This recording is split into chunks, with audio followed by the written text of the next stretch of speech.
எனக்கு கட்சியில் கூப்பிட்டா என்ன, கூப்பிடாட்டா என்ன, பதவி கொடுத்தான்னா கொடுக்காட்டா என்ன, மக்கள் பணி செய்ய நான் வந்திருக்கேன். எனக்கு என் மன திருப்தி. எனக்கு இந்த ஆட்சி பிடிக்கல. முகராசி வேணுங்க எல்லாத்துக்கும். விஜய்க்கு அந்த முகராசி இருக்கு. முதல்ல கையில் ஒரு மோதிரம் போட்டிருக்கான பாரு, ஒரு வாட்சி கட்டியிருக்கான பாரு. என் முதல்ல தலைக்கு என்ன தேய்ச்சிருக்கான பாரு. இந்த மாதிரி ஒரு ஏழ்மையான தலைவர் கிடைக்கிறதுக்கு கொடுத்து வச்சிருக்காங்க. விஜய்க்கு பொறுத்த வரைக்கும் தேதி 22 கூட்டினால் 4 2 4 8 இது ஒருத்தனுக்கு செட் ஆயிடுச்சு. அது பிறவியிலே வந்துருச்சுன்னா இவங்களை ஒண்ணுமே பண்ண முடியாது. எம்எல்ஏ நிக்கிறவன், எம்பிக்கு நிக்கிறவன், நீ தயவு செய்து உங்கள்கிட்ட காசு இல்லையா, நேரம் விஜய்கிட்ட போ. ஐயா என்கிட்ட காசு இல்லை, என் தொகுதிக்கு செய்யின்னு கேளு. உன் கை காசை செலவு பண்ண வேணாண்டா. நீதி, நேர்மை, நியாயம், அதான் என் தலைவன் செய்ய போறான். என் பேர் நெல்லை கஜேந்திரன். நான் எண்கணித ஜோதிடர். கிட்டத்தட்ட 10 வருஷமா எண்கணித ஜோதிடம் பார்த்துக்கிட்டு இருக்கேன். வெளியில் பப்ளிஷ் ஆனது, அதுக்கு முன்னாடியும் பார்த்துக்கிட்டு இருக்கேன். பப்ளிஷன் ஆனது. ரெண்டாவது நான் ஃபேமஸ் ஆனது யூடியூப்பில் ஃபேமஸ் ஆனது ஆக்டர் விஜய். நடிகர் விஜய் அரசியலுக்கு வருவார் சொன்ன எண்கணித ஜோதிடர் யூடியூப்பில் ஃபஸ்ட்டு நான் தான். அதை எல்லா யூடியூப் சேனல்களும் அப்ரிஷியேட் பண்ணுறாங்க. இன்றைக்கி அதை வச்சு சொல்லி ஒன்று நடக்க போய் தான் என்னை ஃபாலோ பண்ணி எல்லோரும் வராங்க. இன்றைக்கி எனக்கு சப்ஸ்கிரைபர் 1,60,00,000 பேர் என்னை ஃபாலோ பண்ணுறாங்க. இதுக்கு காரணம் எல்லாமே என்னுடைய யூடியூப் சேனல் ரசிகர்கள் தான். 2026 யாரும் விஜய் ரசிகர்களே கவலைப்படாதீங்க. உன் தலைவன் ஜெயிச்சுட்டான். அவனை ஜெயிக்க வைக்கிறது தான் நான் அவன் பின்னால் வந்தேன். அவனை ஜெயிக்க வைக்கிறதுக்கு நான் ஏற்பாடுலாம் பண்ணிட்டேன். ஜெயிப்பு உறுதி. மக்கள் 2026 சுபீட்சமாக இருக்கலாம். விஜய் விஜயுடைய ஆட்சியில் நம்ம சந்தோஷமாக இருப்போம்னு எதிர்பார்க்குறேன். விஜய் அரசியல் கட்சி தொடங்குறதுக்கு முன்னாடியிலேருந்து நீங்கள் விஜய்க்கு சப்போர்ட் பண்ணி பேசிட்டு வரீங்க. அதுக்கு என்ன சார் காரணம்? அதாவது ஃபஸ்ட்டு எனக்கு பல அரசியல்வாதியை பார்த்துட்டேன். எனக்கு பொறுத்தவரைக்கும் ஒரு மனசு திருப்திக்கு ஒரு ஆட்சி மாற்றம் வேணும்னு தேவைப்பட்டுச்சு. என்னுடைய மனசு எப்படி இருந்தோ அதே மாதிரி மக்களுடைய மனசுலையும் இப்போ ஆட்சி மாற்றம் தேவைப்படுது. அந்த ஆட்சி மாற்றத்துக்கு புதுசாக யாரோ தில்லா வருவாங்களான்னு எதிர்பார்த்தேன். சரத்குமார் எதிர்பார்த்தா வரல, கமல் எதிர்பார்த்தா வரல, ரஜினி எதிர்பார்த்தா வரல. அப்புறம் வேறு யாராவது வருவா எதிர்பார்த்தா விஜய் கரெக்டாக வருவார். சரி, விஜயோடைய ஜாதகத்தை நம்ம செக் பண்ணி பார்க்கலாமே அப்படின்னு செக் பண்ண எனக்கே ஷாக் ஆகி போச்சு. அரசியலுக்கு வரக்கூடிய ஜாதகமாக இப்போ டேட் ஆஃப் பர்த் 22 அப்போ 2 கூட்டினா 4. அப்போ 8ஆம் நம்பருங்கிறது மோடி, 4ஆம் நம்பருங்கிறது நம்ம ஸ்டேட்டுக்கு பொறுத்த வரைக்கும் விஜய். கண்டிப்பாக இந்த பையன் வருவான் போல இருக்கு அப்படின்னு நினச்சேன். சரி, அதுக்குண்டான நம்ம ஃபோக்கஸை பண்ணுவோமே. அப்போ விஜயோடைய ஜாதகத்தை பப்ளிஷ் பண்ண ஆரம்பித்தேன். அது என்ன ஆச்சுன்னா, காக்கா உட்கார பணமளவு இந்த மாதிரி கரெக்டாக விஜய் கட்சி ஆரம்பிக்க போகிறாருன்னு ஒரு ரூமர் வந்தது. அதுக்கப்புறம் அந்த ரூமரை நான் உடைச்சி எறிஞ்சேன். அது கரெக்டாக நடந்தது. அதுக்கப்புறம் கட்சி ஆரம்பிக்கான பணிகள் தொடங்குவார்னு சொன்னால் அதே மாதிரி நடந்தது. விரைவில் கட்சி கொடி அறிவிப்பார் சொன்னால் அதே மாதிரி கட்சி கொடி அவர் அறிவித்தார். அறிவித்த பிறகு இவர் மறியல் பண்ணலை, வீட்டுக்குள்ளேயே இருக்காருனாங்க. அப்போ அஜித்குமாரோடைய மரணத்தை வச்சு பீச்சில் ஒரு மறியல் ஸ்டார்ட் பண்ணார். அந்த மறியலுக்கு நான் போயிருந்து பேட்டியெல்லாம் கொடுத்தேன். அது இன்னும் கொஞ்சம் விஜய்க்கு ஒரு சப்போர்ட் பண்ணி கொடுத்தது. அதுக்கப்புறம் எல்லோரும் கேட்க ஆரம்பித்தாங்க, அடுத்தாள் என்ன சார்னாங்க. அடுத்தாள் விஜய் கேரவன் ரெடி பண்ணுறாரு அப்படின்னா யாரும் நம்பலை. கேரவனா ஏங்க எல்லாரும் தான் டெம்போ வச்சுருக்காங்க, வேன்லாம் இருக்க, அதில் ஏறி தானே போகிறாங்கன்னாங்க. சாரி, இது இங்கே செய்யக்கூடிய வண்டி கிடையாது, இது ஒரிசாவில் செய்யக்கூடிய வண்டி. இந்த வண்டியில் இந்த அம்சம்லாம் இருக்கும் அப்படின்னா வண்டியில் உள்ள சிசிடிவிலேருந்து எல்லாம் பக்கா என்னெல்லாம் ஃபெசிலிட்டிஸ் வேணுமோ ஒரு மனுஷனுக்கு அவ்வளோ ஃபெசிலிட்டிஸும் வண்டியில் இருந்தது. அது மக்கள் பக்கம் என்னுடைய பேச்சு இவர் சாமியார் சொல்கிறதுலாம் பழிக்குது, இதுவும் பழிக்குது அப்படின்னாங்க. அப்போ சில பேர் கேட்டாங்க, கேரவன் வாங்கியாச்சுங்க, அதை வாங்கி என்ன பண்ணுறது அப்படின்னாங்க. சுற்றுப்பயணம் வரப்போகிறார் அப்படின்னா மதுரையில் சுற்றுப்பயணம் விக்கிரவாண்டியில் பண்ணார், மதுரையில் பண்ணார், திருச்சியில் பண்ணார். எல்லாத்துக்கும் நான் போயிருந்தேன். இப்போ கரூர் மட்டும்தான் போகல. ஏன்னா கரூர் போகும்போது எனக்கு தடுத்துருச்சு, டிக்கெட் கிடைக்கலனால நான் போகல. மிச்சம் மேக்ஸிமம் அவருடைய ப்ரோக்ராம் எங்கெல்லாம் நடக்குதோ அங்கெல்லாம் நான் போயிருக்கேன். ரெண்டாவது யூடியூப்பில் எவ்வளோ என்னால் அவருக்கு சப்போர்ட் பண்ணி பேச முடியுமோ மக்கள் சப்போர்ட் பண்ணி பேச சொல்கிறாங்க, போகிற வழியெல்லாம் என்கிட்ட சொல்கிறாங்க. அதனால் ரெண்டாவது என்னுடைய சப்ஸ்கிரைபர் விஜயை பற்றி பேசுனதில் கேரவனை பற்றி பேசுனதில் 10 மில்லியனுங்கிறது 1 crore இருந்தது. இன்றைக்கி 16 மில்லியனாக நான் இருக்கேன். 1,60,00,000 பேர் என்ன ஃபாலோ பண்ணுறாங்க, நல்லபடியாக ஃபாலோ பண்ணுறாங்க. நல்ல விதமான இதில் எனக்கு போயிட்டுருக்கு. நான் எல்லோரும் சொல்கிறாங்க, உங்களுக்கு ஏதாவது பதவி கொடுப்பாங்களா, நீங்கள் அரசியலுக்கு போவீங்களான்னாங்க. நான் அதுக்கு வரல. நீங்கள் இப்போ சொன்னீங்களா விஜய் அரசியல் கட்சி தொடங்குவார், கேரவன் ரெடி பண்ணுவார், இப்படி பல விஷயங்களை முன்னாடியே சொல்லியிருக்கீங்க. இப்போ அந்த கரூர் மரணம் உங்களுடைய அன்னைக்கு நடந்த அன்னைக்கு காலையில், கரூர் மரணம் அன்னைக்கு காலையில் நான் சாயங்காலம் போகலான்னு நினச்சேன். போகல. ஏன்னு கேட்டிங்கன்னா அன்றைக்கி காலையில் போகிற அன்றைக்கி காலையில் கரூர் காலையில் கிளம்பி சாயங்காலம் பேரலாம்னு ஐடியா போட்டேன். ஆனால் காலையில் எனக்கு தூங்கி எழுந்தோடனே கனவு வந்தது. இந்த நிகழ்ச்சி நடந்தது எனக்கு நல்லாவே தெரியும். நான் உடனே காலையில் 10 மணிக்கு பாண்டி பஜார் வந்திருக்கும்போது ஒரு சேனல்காரங்க வந்திருந்தாங்க. நான் சேனலில் காலையிலே கொடுத்துட்டேன். அதாவது என்ன கொடுத்துருந்தேன்னா, மக்கள் கொஞ்சம் எச்சரிக்கையாக இருங்க. அதாவது மூச்சு திணறல், மக்கள் நெருக்கடி, இந்த மாதிரி ஒரு சீதோஷணி பண்ணுற மாதிரி ஆட்கள் இருப்பாங்க. அதனால் கொஞ்சம் எச்சரிக்கையாக இருங்க. ரெண்டாவது நம்ம ரசிகர்கள் கொஞ்சம் ஜாக்கிரதையாக இருங்க, கூட்டத்தை கண்ட்ரோல் பண்ணுங்கள். நான் காலையில் வான் பண்ணியிருந்தேன். விஜய்க்கு இவ்வளோ சப்போர்ட் பண்ணுறீங்க. விஜய் குறித்து நீங்கள் பேசுகிற வீடியோலாம் வந்து மில்லியனில் போகிறதா சொல்கிறீங்க. விஜய் கட்சிக்காரங்க உங்களை வந்து சந்திச்சாங்களா? விஜயை சந்திச்சிங்களா? நீங்கள் தாவேக்கால வந்து உறுப்பினராக இருக்கீங்களா? தாவேக்கால நான் உறுப்பினராக இருக்கேன். என்னுடைய தென் சென்னை மாவட்ட செயலாளர் திலீப்குமார் அவர் மட்டும்தான் எனக்கு சப்போர்ட் பண்ணுறாரு. கட்சியிலேருந்து எனக்கு எந்த சப்போர்ட்டும் வரல. விஜய் மூலமாகவோ விஜய் ஆஃபீஸ் மூலமாகவோ இது வரைக்கும் எனக்கு எந்த சப்போர்ட்டும் கிடைக்கல. ஆனால் தென் மாவட்ட செயலாளர் திலீப்குமார் வந்து எனக்கு ஃபுல் சப்போர்ட் பண்ணுறாரு. ஐயா, உங்களுக்கு யாராவது பண்ணிட்டாங்கன்னா எனக்கு கால் பண்ணுங்கள். உங்களுக்கு ஏதாவது செலவுக்கு காசு வேணுன்னா ஹெல்ப் பண்ணுறேன்.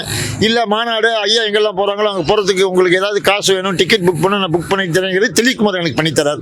அவரை தவிர எனக்கு கட்சியிலேருந்து ஒரு ஆள் கூட எனக்கு ஃபோன் பேசலை. ஆனால் என்ன பப்ளிக் இல்லை, ரோட்டில் பார்க்குறவங்க சொல்கிறாங்க, அந்த ஆதவர்ஜுனா புஷி ஆனந்த் கட்சியில் எல்லோரும் பேசுகிறாங்க ஐயா, அவங்க பேச்செல்லாம் வந்து அவ்வளோ கிளியராக ஸ்பஷ்டமாக இல்லை. நீங்கள் எந்த ஊருக்காரங்கன்னு தெரில, உங்களுடைய பாஷை எல்லாருக்கும் ரீச் பண்ணுற மாதிரி பேசுகிறீங்க அப்படிங்கிறாங்க. எனக்கு கட்சியில் கூப்பிட்டா என்ன, கூப்பிடாட்டா என்ன, பதவி கொடுத்தான்னா கொடுக்காட்டா என்ன, மக்கள் பணி செய்ய நான் வந்திருக்கேன். எனக்கு என் மன திருப்தி. எனக்கு இந்த ஆட்சி பிடிக்கல. இதுக்கு முன்னால் இருந்த ஆட்சி எனக்கு பிடிக்கல. ஜெயலலிதா அம்மாவோட எனக்கு முடிஞ்சு போச்சு, எம்ஜிஆரோட முடிஞ்சு போச்சு. திருப்பி எம்ஜிஆர் மாதிரி ஒரு ஆட்சி கிடைக்கணும் அப்படிங்கிறத நான் ட்ரை பண்ணுறேன். நான் இப்போவும் கடைசி வரைக்கும்லாம் பண்ண போகிறதில்ல. எலெக்ஷனுக்கு ஒட்டி தேர்தல் ஆணையம் சொல்லுவாங்க, இன்னையோட பேச்சை நிப்பாட்டிக்கலாம், இதுக்கப்புறம் பேசக்கூடாதுன்னு அறிக்கை கொடுக்குறாங்க பார்த்தீங்களா, அன்னியோட என்னுடைய விஜய் டாபிக் முடிஞ்சிச்சு. நீங்கள் வந்து விஜய் எம்ஜிஆர் மாதிரி நல்லது பண்ணுவார், விஜய் வரணும்னு அப்படி சொல்கிறீங்க. ஆனால் விஜய்க்கு வந்து ஒரு கொள்கை புரிதல் இல்லை. அவருடைய ஃபாலோவர்ஸ்லாம் ரசிகர்கள்லாம் தற்கொலையாக இருக்கிறாங்க. அவர் இன்னும் ஒரு புரிதல் இல்லைன்னு சொல்கிறாங்க. அவர் எப்படி நல்லது செய்வார்னு நீங்கள் நினைக்கிறீங்க? அதாவது ஒரு பிஸ்னஸ் மேன் வந்து பிஸ்னஸ் ஆரம்பித்த பிறகு சீக்கிரட்டை சொல்லணும். புரிஞ்சுங்களா? ஆரம்பித்து சக்ஸஸ் பண்ணிட்டு சீக்கிரட்டை சொல்லணும்.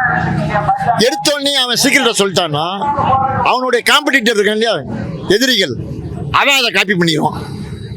ஏன்னா நம்ம ஆட்களுக்கு வந்து சுய புத்தியே கிடையாது. எவன் என்ன பண்ணுறான், ஏது பண்ணுறான், அதுதான் வேலை. இப்போ உத்தேசமாக ஒரு கோடீஸ்வரர், ஒரு பெரிய பணக்காரர் ஒரு ஹோட்டல் வாசல் நிற்கிறார். ஒரு அம்மா போகுது. சரி, அந்த அம்மாவை பார்க்குறாரு. இந்த அம்மாவால் ஒன்றுமே முடியலையே, ரொம்ப கஷ்டமாக இருக்கு. சரி, ஒரு சாப்பாடு வாங்கி கொடுக்குறாரு. வாங்கி கொடுத்து ஒரு 100 ரூபா கொடுக்குறாரு. முடிஞ்சிச்சா? இன்னொருத்தனுக்கு கையுங்காலும் நல்லா இருக்குது.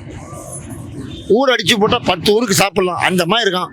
அவன் போய் நின்றுக்கிட்டு, ஐயா எனக்கு வயிறு பசிக்குது, நான் கஷ்டத்தில் இருக்கேன், சாப்பாடு கொடு அப்படின்னா கொடுப்பாங்களா? முகராசி வேணுங்க எல்லாத்துக்கும். விஜய்க்கு அந்த முகராசி இருக்குது. அது எல்லாருக்கும் அந்த வாய்ப்பு கிடைக்காது. ரெண்டாவது, செய்வாரான்னு எதிர்பார்க்குறோம்ல, செய்யணும், செய்வார், அந்த நம்பிக்கை இருக்குது. அந்த ஏன்னா அவர் ஆரம்பத்துலேருந்து நம்ம பார்க்குறோம், எந்த கரப்ஷனும் எந்த ஒரு கெட்ட பேரோ சினிமாவில் எந்த இதுலேயும் கிடையாது. எந்த ஒரு கெட்ட பேரும் யார்த்தையும் போய் தண்ணி அடிச்சுட்டு போய் ரோட்டில் போய் வம்புழுக்கிறது, பப்பில் போய் டான்ஸ் ஆடுறது, அந்த மாதிரி ஹாபிட் இல்லை. அம்மா எப்படி தானே வளர்த்தாங்களோ அதே மாதிரி அவர் தான் 2 குழந்தைகளையும் வளர்த்தாரு, 2 குழந்தைகளும் படிக்க வச்சார், 2 குழந்தைகளுக்கும் பொண்ணும் பையனுக்கும் ரூட் பண்ணி கொடுத்துட்டாரு. தான் நல்ல ஃப்யூச்சரில் எப்படி செட்டில் ஆகணும். கட்சியை பற்றி பிரச்சனையும் இல்லைங்க. அவருக்கு அப்பார்ட்மெண்ட்ஸ் இருக்குது, கல்யாண மண்டபம் இருக்குது, இப்போ 5 ஸ்டார் ஹோட்டல் இருக்குது. இது தனி. இதை தவிர அரசியலுக்குன்னு ஒரு அமௌண்ட் வச்சுருக்கிறாரு. சும்மா ஒன்றும் அவர் வரல, ஏமாந்துட்டு போவார்லாம் எதிர்பார்க்காதீங்க. எத்தனை ஊருக்கு அடித்தாலும் ஒரு 48 குடும்பத்தை ஒருத்தன் காப்பாற்றுறேன் லைஃப் லாங்னு ஒருத்தர் சொன்ன தலைவர் எவனா பார்க்க முடியுமா நீங்கள்? விஜய் கண்ணாடி ஏற்றிட்டு போகிற ஆள் இல்லை, ஏசி கோச்சில் போகிற ஆள் இல்லை, ஜென்ரல் கோச்சில் போகிற ஆள் விஜய். புரிஞ்சுங்களா? அப்போ தான் ஜென்ரல் கோச்சில் போனால் தான் ஒருத்தனுடைய கஷ்டம் நஷ்டம் எல்லாம் தெரியும். அவருக்கு ரோட்டு கடையும் தெரியும், ஸ்டார் ஹோட்டலும் சாப்பிடவும் தெரியும். முதல்ல அந்த ஆள் கழுத்தில் நினச்சிருந்தா ஒரு 20 பவுன் செயின் 10 பவுன் செயின் தொங்க போட்டு உட்காந்துருக்கலாம்ல. வெறும் சொடிக்க மேலே போட்டிருக்கான். அவன் வயசுக்கு அவனோட இருக்கிற வசதிக்கு சொடிக்க மேலே போட்டிருக்கான். இன்றைக்கி இருக்கிற பல பேர்லாம் பார்த்தீங்கன்னா மன்சூர் அலிகள்லாம் பார்த்தீங்கன்னா கிலோ கணக்கில் கழுத்தில் போட்டிருக்காங்க. அவன்கிட்ட அந்த மாதிரி புத்தி இருக்கா? முதல்ல கையில் ஒரு மோதிரம் போட்டிருக்கான பாரு, ஒரு வாட்சி கட்டியிருக்கான பாரு. முதல்ல முதல்ல தலைக்கு முதல்ல என்ன தேய்ச்சிருக்கானா பாரு. இந்த மாதிரி ஒரு ஏழ்மையான தலைவர் கிடைக்கிறதுக்கு கொடுத்து வச்சுருக்கோனாங்க. நான் வந்து அண்ணாவை பார்த்துட்டேன், எம்ஜிஆரை பார்த்துருக்கேன், ஜெயலலிதா பார்த்துருக்கேன், இபிஎஸ்ஸை பார்த்துருக்கேன், ஓபிஎஸ்ஸை பார்த்துருக்கேன். இவங்க எல்லாத்துலேயும் நான் பார்த்தல ஒரு சிம்பிள் மேன், ஆடம்பரம் இல்லாத மேன். இந்த வயசுலேயும் ஒரு 50 வயசுலேயும் ஒரு 48 குடும்பத்தை எடுத்து காப்பாற்றணும் அவ்வளோ விளையாட்டா? விஜய்க்கு அப்புறம் நம்ம அடிக்க ஆள் கிடையாதுங்க, சான்ஸே கிடையாது. ரெண்டாவது, இந்த ட்ரிப்பு மக்கள் வந்து தவற விட்டுட்டாங்கன்னா, யானை தன் தலையில் மண்ணை வாரி போட்டு கொண்டது போல் அப்படின்பேன். அப்புறம் புலம்புற ஓட்டு போடும்போது கவனமாக போடல. இப்போ நல்ல ஆள் வரான்ல, போடலாம்ல, ஜெயிக்க வைக்கலாம்ல. பலபடி நான் அவங்களுக்கு தான் போடுவேன், பலபடி இவங்களுக்கு தான் போடுவேன்னா ஓன் தலையில் நீ மண்ணை வாரி போட்டுக்க, அவ்வளோதான் சொல்லுவேன். என் அனுபவத்தில் சொல்லுவேன், என் வயசுக்கு நான் சொல்லுவேன். இத்தனை வரை பார்த்தாச்சு. இதுக்கு மேலே என்ன அனுபவம் வேணும்? இதுக்கு மேலே உனக்கு என்ன சொல்லணும்? உனக்கு எப்படி மக்களுக்கு நான் எப்படி சொல்லுறது? அது மாதிரி நீங்கள் விஜயனுடைய ஜாதகத்தை வந்து பார்த்ததா சொன்னீங்க. அதை இன்னும் கொஞ்சம் டீட்டெயிலாக சொல்ல முடியுமா? என்னென்ன விஷயங்கள் அவருடைய ஜாதகத்தில் சிறப்பாக இருக்குது அப்படின்னு? அவருடைய ஜாதகம் வந்து 2027 ஜெயிக்க போகிற ஒரே நபர் அவர் தாங்க. விஜய்ன்னு சொல்ல மாட்டேன். அந்த நம்பர் இருக்குல்ல, நான் எங்கேருந்து ஜோதிடர் நம்பர் இருக்குது பார்த்தீங்களா? அதாவது அந்த காலத்தில் சொல்லுவாங்க கிராமத்தில், எப்போ வீடு பார்க்குறியாப்பா, 8ஆம் நம்பரோ, வேணாம் அந்த வீட்டில் போய் வேணாம்பாங்க. அந்த 8ஆம் நம்பர் ஒருத்தருக்கு செட் ஆகிடுச்சின்னு வைங்க, அந்த வீடு ஓட்டாண்டி கோடீஸ்வரன். விஜய்க்கு வந்து பொறுத்த வரைக்கும் தேதி 22 கூட்டினால் 4, 2, 4, 8. இது வந்து ஒருத்தனுக்கு செட் ஆகிடுச்சு, அது பிறவியிலே வந்துருச்சுன்னா இவங்களை ஒன்றுமே பண்ண முடியாது. எந்த வில்லு ஏதாவது நுழைஞ்சு எதில் போய் சட்டம் வழியாக போய் ஜெயிச்சுட்டு ஓடி போயிடுவாங்க. இதுக்கு உதாரணம் எடுத்துக்கிட்டேன், 8ஆம் நம்பர் மிஸ்டர் நரேந்திர மோடி. சாதாரண மனிதன், சாதாரண ஒரு டீ கடை வச்சுக்கிட்டு பிளாட்ஃபார்மில் விற்ற மனிதன். ஆர்எஸ்எஸ்ல போய் சேர்ந்தார். ஆர்எஸ்எஸ்ல போய் குடும்பத்தை விட்டுட்டு ஆர்எஸ்எஸ் எதின்னு இருந்தார். அதுக்கப்புறம் அதில் தன்னை வளர்த்திக்கிட்டு தன்னை மாற்றிக்கிட்டு அப்படியே பிஜேபி, அப்படியே பிஎம். இவருக்கு வந்து 2-2-4 வரும்போது 2026 ஜெயிக்க போறாரு. அதான் சொல்லணும், பெரியார் 8 சந்தோஷம். அது ஒரு சாணக்கியம் தானே, அரசியல் சாணக்கியம் தானே, அசைக்க முடிஞ்சு யாராவது அவர் பேச்ச. அதே மாதிரி இப்போ இவர் எடுத்துட்டீங்கன்னா 2027 ஜெயிக்க போறாரு. ஜெயிச்சால் அப்படின்லாம் இல்லை, ஜெயிச்சாச்சு. அவருடைய ஜாதகம் ஜெயிச்சாச்சு. என்ன செய்ய போறாரு? இப்போ இருக்கிறது அப்படியே தலைகீழ மாறும். தமிழ்நாடுங்கிறது வந்து சிங்கப்பூரா மாறும்.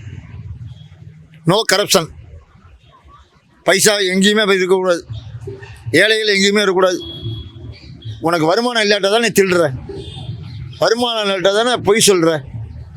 உனக்கு ஏன் இலவசத்தை கொடுத்து ஏன் உனக்கு கெடுக்கணும்? ரோடெல்லாம் தண்ணி எடுத்து வச்சுறீங்க. 11 மணி ஆனால் போகிற கிடைக்கிற இரும்பெல்லாம் விற்றுட்டு இலவசமாக தண்ணி கிடைக்கிது, போய் பிடிச்சிக்கிறான், போய் ஒயின் ஷாப்பில் போய் குடிக்கிறான். அதெல்லாம் வராது. ரெண்டாவது, நீங்கள் விஜய் இன்னைக்கு கட்சி ஆரம்பித்தார், 2 வருஷம் கட்சிங்கிறீங்க. யார் சொன்ன 2 வருஷம் கட்சின்னு? இந்த 2, 4, 8 வந்து 10 இயர்ஸ் ப்ராஜெக்ட்டுங்க. 10 வருஷத்துக்கு முன்னால் இவன் பிளான் பண்ணியிருக்கான். ஒரு கேரவன் பண்ணுறதுக்கு 2 வருஷம் ஆகிருக்கு. கட்சி ஆரம்பித்து 2 வருஷம் ஆகிருக்குங்கிறீங்க. ஒரு கேரவன் தயார் பண்ண 2 வருஷம் ஆகிருக்கியா? அப்போ எத்தனை வருஷத்துக்கு முன்னாடி இந்த கேரவன் இப்படி தான் இருக்கணும், கட்சி இப்படி தான் இருக்கணும், சின்ன இப்படி தான் இருக்கணும், ஆஃபீஸ் இப்படி தான் இருக்கணும், இந்த இடத்துல தான் இடம் வாங்கணும், எவ்வளோ பிளான் பண்ணியிருப்பாங்க? என்ன நேத்தா இன்றைக்கா பண்ணுறது? இது வந்து 10 வருஷம் ப்ராஜெக்ட்டு வச்சு செதுக்குன்னு செதுக்குவான். 14 வருஷங்க. நான் இப்பவும் சொல்கிறேன், வர எலெக்ஷன் 2026 ஜெயிக்கிறான், சக்ஸஸ் பண்ணுறான். அவர்கிட்ட உள்ளே நுழையும் போது நான் இந்த கட்சியில் விஜய் சேர்ந்துட்டேன், எப்படி ஒரு அமௌண்ட்டு சம்பாதிச்சிடுவேன், நீ ஒரு மவனே உன் கை காசில் நீ போடவே வேணாம், எம்எல்ஏ நிற்கிறவன், எம்பிக்கு நிற்கிறவன், நீ தயவு செய்து உங்கள்கிட்ட காசு இல்லையா நேராக விஜய்கிட்ட போ, ஐயா என்கிட்ட காசு இல்லை, என் தொகுதிக்கு செய்யின்னு கேளு. உன் கை காசை செலவு பண்ண வேணாம்டா, உன் கை காசை செலவு பண்ணவே வேணாம். 200 சில்லற தொகுதிக்கு செலவு, அந்த எம்எல்ஏக்கு செலவு பண்ணக்கூடிய ஜெயிக்கக்கூடிய அவர் அதுதான் ஒரே வழி சொல்லிட்டாரு. நீங்கள் எவனும் செலவு பண்ணாடா, ஏன்னா எல்லா தொகுதிக்கும் ஒத்தந்தான் நிற்கிறான். விஜய் அவ்வளோதான், நான் ஒத்தந்தா. அப்போது எல்லாருடைய வீட்டில் பொண்டாட்டி தாலி இடம் இருக்கிற லாரி சொத்து கிட்டெல்லாம் விற்று கட்சி ஆரம்பித்து போண்டி ஆகி போகிறதுக்கு இவர் என்ன பண்ணிட்டாரு? ஒரேடியா ஒவ்வொரு ஏரியாவாக போய் ஓட்டு சேகரி. ஒரு பயலுக்கு காசு கொடுக்காத, நோட்டீஸ் அடிக்காத, வால் போஸ்ட் அடிக்காத, பேனர் கட்டாத, 10 பைசா செலவு பண்ணாத. மொத்த தொகுதிக்கும் ஒரே தான் விஜய் ஒன்று தான். நான் இருக்கேன்டா, என்ன மூஞ்சிக்கு எல்லாரும் ஓட்டு போடுவான். அதனால் நான் அந்த ஃபோக்கஸை நான் பார்த்துக்கிறேன். நீ வந்து மிச்ச கட்சி மாதிரி நான் இப்போ செலவு பண்ணிவிட்டு விஜய் ஆட்சிக்கு வந்தவொடனே கட்சிக்கு சேர்ந்தவொடனே அத்தை பிடிங்கிடலாம், இவ்வளோ எடுத்துடலாம், ஒன்றும் நடக்காது. 10 பைசா சம்பாதிக்க விட மாட்டான். அதான் ஏற்கனவே சொல்லிட்டானே, நீ எந்த தொகுதிக்கு செலவு பண்ணாலும் அந்த பைசா எடுக்க முடியாது. நீ செலவு பண்ணாத, மிச்ச கட்சி மாதிரி செலவு பண்ணாத. அந்த செலவை நான் ஏற்றுக்கிறேன்டா. அந்த பேச்சு, ஃபோக்கஸு, மீடியா எல்லாம் நான் பார்த்துக்கிறேன் என் கட்சியை கொண்டு போகிறதுக்கு. நீ உன் தொகுதியில் போய் நில்லு, ஓட்டு வாங்கி பக்கத்தில் போய் நில்லு, மக்களுக்கு சொல்லு, விஜய்க்கு ஓட்டு போடுங்க, அண்ணாக்கு ஓட்டு போடுங்க, அண்ணாக்கு ஓட்டு போடுங்க, தம்பிக்கு ஓட்டு போடுங்கன்னு சொல்லு. அந்த வேலையை மாத்திரம் நீ பார். எந்த பயலும் எவனும் எலெக்ஷனில் நிற்கணும் 10 வயசு இது வரைக்கும் நடக்காத எலெக்ஷன் இதுதான். இப்படி பண்ண ஒரு தலைவனை சொல்லு எனக்கு உலகத்தில் சொல்ல முடியுமா? எத்தனை தொகுதிகளில் தாவேக்கா வெற்றி பெறும்னு நினைக்கிறேன்? எல்லாமே என் தலைவன் தான்டா. எல்லாமே என் தலைவன் நிற்கிறான். போகிறது வருது, அப்புறம் ஜெயிக்கிறது போகிறோங்க. எங்களுக்கு ஜெயிக்கிறது எங்களுக்கு போகிறோம். நீங்கள் நியூமராலஜி பார்ப்பீங்களா? அதன் அடிப்படையில் சொல்லுங்களா? ஜெயிச்சாச்சு, நான் சொல்லிட்டேன் என் கடமையில். ஜெயிச்சாச்சு, சந்தோஷமாக இருக்கேன். விரைவில் என்னுடைய மாவட்ட செயலாளர் திலீப்குமார் வந்து ஜெயித்த உடனே உங்கள் இடத்துக்கு வந்து ஐயா உங்களுக்கு மாலை போட்டு சால்வோ போட்டு ஸ்வீட் தரேன் ஐயா, உங்களுக்கு ஏதாவது என்னால் முடிஞ்சது ஒரு தொழிலோ ஏதோ ஒன்று வச்சு தரேன் ஐயா எனக்கு சொல்லியிருக்காரு ஜெயித்த உடனே. விஜய் பற்றி இவ்வளோ விஷயங்கள் சொல்கிறீங்க. ஆனால் இன்னொரு பக்கம் அவர் விமர்சிக்கிறவங்க என்ன சொல்கிறாங்கன்னா, விஜய் வந்து தன்னுடைய குடும்பத்தையே ஒழுங்காக வந்து நடத்தலை. வீட்டுக்குள்ளே சண்டை வரும் போகும். ஐயா தூய்மையாக ஒரு அரசியல் பண்ணுறான், தூய்மையாக ஒரு பையனை படிக்க வைக்கிறான், இன்றைக்கி தூய்மையாக ஒரு லெவலில் கொண்டு வந்திருக்கான். யங்ஸ்டர்ஸ் எங்கேயோ கொண்டு போகிறான். இன்றைக்கி ஃபுல் சப்போர்ட்டுங்க. இதுக்கு முன்னால் இன்னொன்று ஓப்பனாக சொல்லட்டுமா? இதுக்கு முன்னால் வந்து ஆரம்பத்தில் ரிக்ஷா ஓட்டினவங்க வந்து எம்ஜிஆருக்கு சப்போர்ட் பண்ணாங்க, புரிஞ்சுங்களா? அடுத்தால சூப்பர் ஸ்டாருக்கு சப்போர்ட் பண்ணது ஆட்டோ டிரைவர்ஸ். அதே நெக்ஸ்ட்டு இப்போ அதே ஆட்டோ டிரைவர்ஸு அப்படியே தடம் முரண்டு இப்போ விஜய்க்கு வந்திருக்காங்க. நான் பார்த்த எல்லா ஏரியாவுக்கும் நான் போயிருக்கேன். என்னுடைய ஏஜுக்காரங்க இப்போ லேட்டஸ்ட்டு ஓட்டு போகிற வரைக்கும் பார்த்துட்டேன். அவங்க சப்போர்ட் வந்துருச்சுனாலே சொல்லி முடிஞ்சு. லேடிஸு ஆட்டோக்காரங்களுடைய கான்செப்ட் எப்படின்னு கேட்டிங்கன்னா, மக்களோடு போகிறாங்க, மக்களாக பழகுறாங்க. அதான் என் தலைவன். முதல்ல ஒன்றும் இல்லைன்னு சொல்லாதீங்க. 2026 படிப்படியாக வைப்பான், படிப்படியாக குத்துவான். அப்போ உடனே பழி வாங்குறாருன்னு சொல்லக்கூடாதுங்க. நீதி, நேர்மை, நியாயம், அதான் என் தலைவன் செய்ய போகிறான். பாப்போம், ஷூட்டை